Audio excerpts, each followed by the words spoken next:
La technologie crée-t-elle ou détruit-elle nos emplois?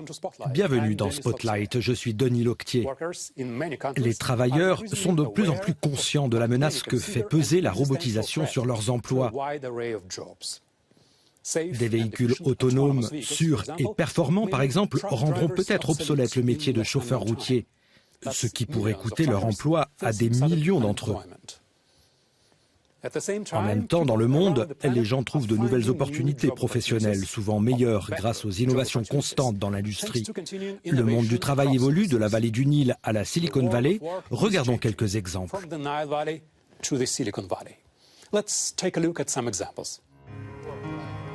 Cette zone était un désert. Aujourd'hui, ce champ de camomille représente un revenu saisonnier pour de nombreuses femmes de Fayoum, l'une des provinces les plus pauvres d'Égypte, avec un taux de chômage élevé des femmes. Ce commerce donne du travail à nombre d'entre elles et il se développe grâce aux nouvelles technologies. Les femmes qui viennent ici viennent des villages alentours. Pour elles, c'est un moyen de vivre. Avec les nouvelles technologies, l'entreprise peut livrer plus de marchandises dans un temps plus court et le processus de séchage ne prend aujourd'hui que 2 jours. Cela a accéléré considérablement la production. Pendant la récolte, quelques 200 personnes sont employées pour transformer jusqu'à 300 tonnes de camomille. Les plantes sont séchées de façon rapide et hygiénique grâce à une pompe à chaleur solaire. Une technologie créée par des chercheurs locaux il y a quelques années et qui a été considérablement améliorée depuis. De nombreux emplois ont été créés.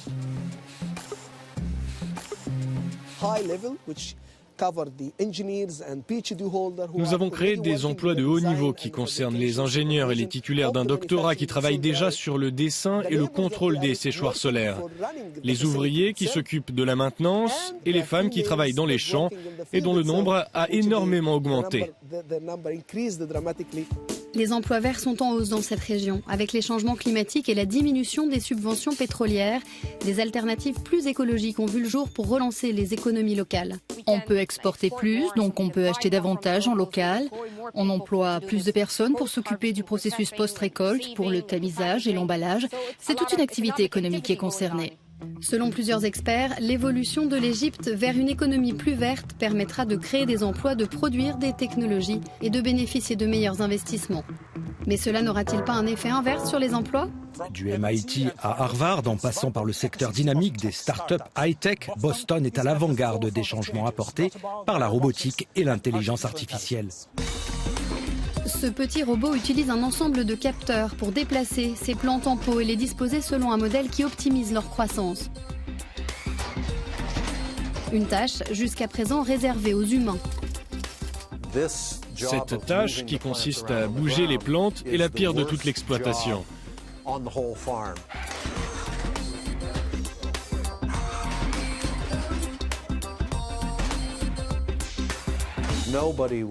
Personne n'a perdu son emploi dans cette entreprise quand les robots sont arrivés.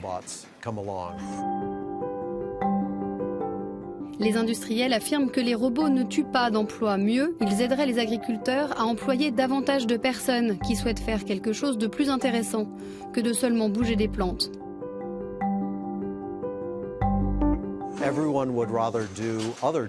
Chacun préférerait avoir un autre emploi, qu'il s'agisse de s'occuper des plantes, de conduire un tracteur ou autre chose. Donc mes clients doivent trouver des salariés pour faire ce genre de tâches.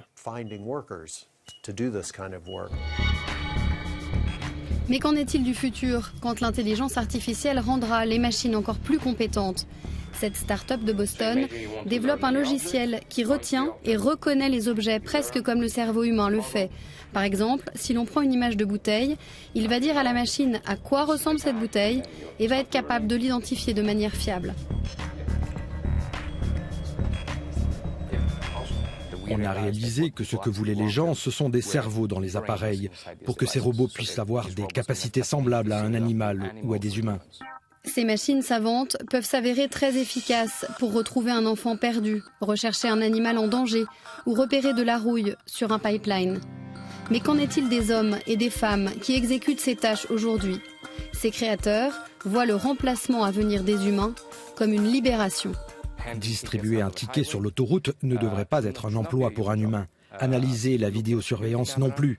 Cela devrait être fait par des machines. Donc je pense qu'ALI est une technologie libératrice. Et à l'inverse, ne pas l'avoir serait de l'esclavage. L'Organisation internationale du travail a créé une commission mondiale sur l'avenir du travail. Elle examine les tendances actuelles et des experts comme ceux de l'université d'Harvard vont l'aider à traiter de sujets comme la prolifération de l'intelligence artificielle dans les entreprises. Utiliser l'intelligence artificielle permettra aux entreprises d'avoir de bien meilleurs résultats. Elle permettra aux médecins de personnaliser les soins de santé pour les patients. Elle permettra aux responsables de la sécurité de réagir plus rapidement aux failles dans le réseau informatique et finalement de ne pas être piratés.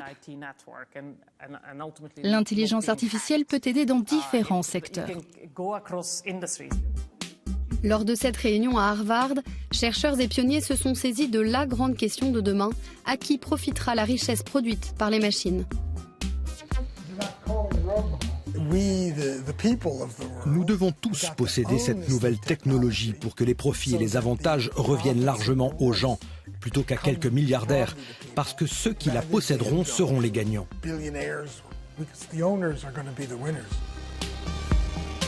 Comment les sociétés gèrent-elles l'avenir du travail qui semble totalement différent de celui auquel nous sommes habitués ? Si nous avions tout ce dont nous avons besoin, et que nous ne devions pas travailler pour vivre ou survivre, le travail serait un luxe. Ça pourrait être une bonne chose. Pourquoi devons-nous travailler? Pourquoi devons-nous travailler 50 heures par semaine? Pourquoi ne travaillons-nous pas 10 heures par semaine? Pourquoi n'avons-nous pas du temps pour les arts, les loisirs, le développement personnel et le savoir? La Commission mondiale sur l'avenir du travail présentera son rapport en 2019.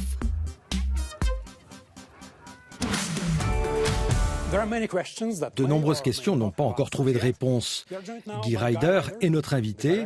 Il est directeur général de l'Organisation internationale du travail. Monsieur Ryder, merci d'être avec nous. Nous avons vu quelques exemples de comment la technologie peut rendre les entreprises plus efficaces. Mais percevons-nous bien la portée et l'ampleur de tout cela? En clair, les machines vont-elles nous prendre tous nos emplois? Non, je ne pense pas qu'elles nous prennent tous nos emplois. Mais comme votre reportage le montre de manière très graphique et très bien, je trouve, les nouvelles technologies peuvent créer des emplois, mais aussi remplacer les humains. Ce sont deux réalités auxquelles nous allons devoir faire face alors que nous entrons dans ce que l'on appelle la 4e révolution industrielle. Et si vous regardez dans l'histoire, les 3 premières révolutions industrielles, on sait qu'après une période de turbulence et d'ajustement, nous avons fait mieux qu'au départ. Il y avait plus d'emplois, des emplois plus qualitatifs et de meilleures conditions de vie.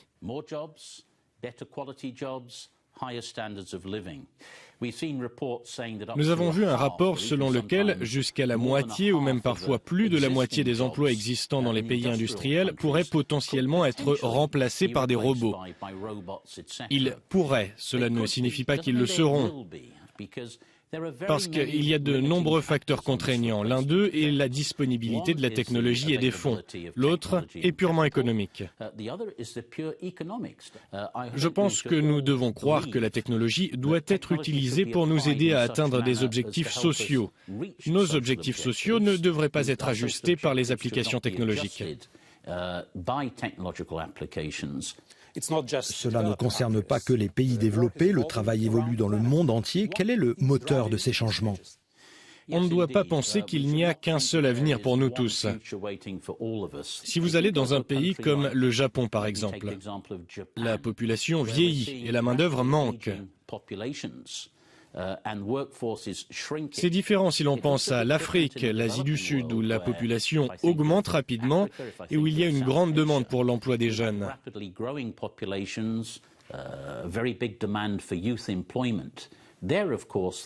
Ici, bien sûr, le problème du remplacement technologique du travail humain par la machine est un peu différent. Et peut-être un autre aspect est toute la question de l'économie verte. Le monde entier a de grandes chances de bénéficier du changement vers une économie durable, de plus en plus verte. Merci une fois encore d'avoir clarifié tout cela et merci d'avoir été avec nous pour ce numéro de Spotlight. Pour en savoir plus sur l'avenir du travail, rendez-vous sur euronews.com et africanews.com. À bientôt.